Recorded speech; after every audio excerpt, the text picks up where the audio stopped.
So I've been trying to remember when I met Nellie. I totally can't. It's somewhere between 40 and 50 years ago. Our paths crossing in poetry readings. I remember her having me down to the bookstore to read. Coming to a reading I did at UC Berkeley and telling me I had mistitled my poem. She was right. She was absolutely right. But anyway, I brought two poems. One, a poem by her, and one that I rewrote today to be for her. And I did this book called The Other Side of the Postcard, and I was sending it to somebody. And I would just, I hadn't seen this a long time. I was reading to it, and it opened to Nellie's poem. And then the next day I found out that she had passed. So I'm bringing this poem because that was the poem that came to me. And also, the poem, it's called Praise Song for a Dead Girl. What I appreciated is, one of the things I appreciate about Nellie is that she saw. She didn't just see her striations or her world, as so many of us do. She saw. For a girl of mixed race found strangled to death and stuffed into a duffel bag behind Caro's Restaurant, Castro Valley, California, on May 1st, 2003. On International Workers' Holiday, workers at Caro's Restaurant found you, strangled and stuffed into a duffel bag, dumped behind the restaurant. On this May Day, as millions of working people celebrated the world over, you gave your last breath. You were 13, maybe 15 or 17, of mixed race, part black, part white, part Asian, part Latina, part Native American, or all of the above. No one will ever know.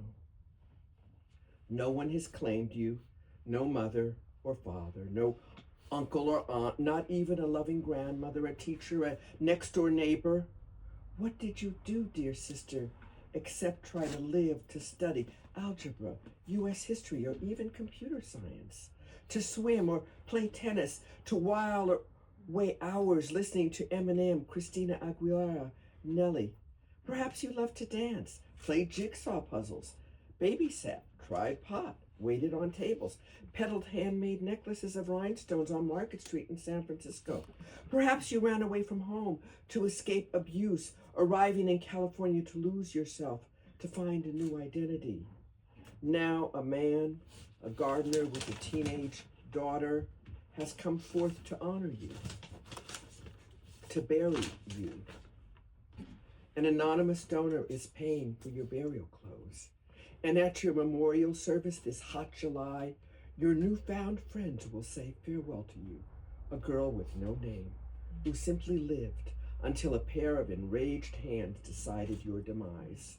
This praise song is for you, a girl who must have laughed, cried, and fought home at last amid the care and love of strangers and workers.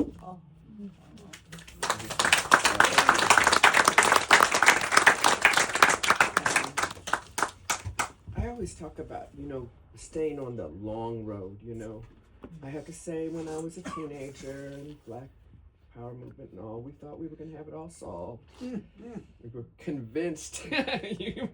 We were convinced, but Nellie stayed on the road, trying to stay on the roads. This is called resistance. When you count the fallen, this one woman did not fall. When you count those who quietly accepted prisons of tears and madness, color neutralization, the never-ending wars, when you take the time to count those who did not see the use for struggle and those who could not find the time, when you find the withered who lost the dream, the bent saplings who never found one, when you look for complacency, Nellie was never in their numbers.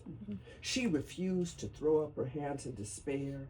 In the face of odds that called her dreams a long shot, she played to win. Saw time as a road and traveled it long and hard. Refused to be an unlisted casualty of war. Refused to forget. Refused to be subdued or to find revolution in armchair profession or summertime fad. This one woman fought for justice.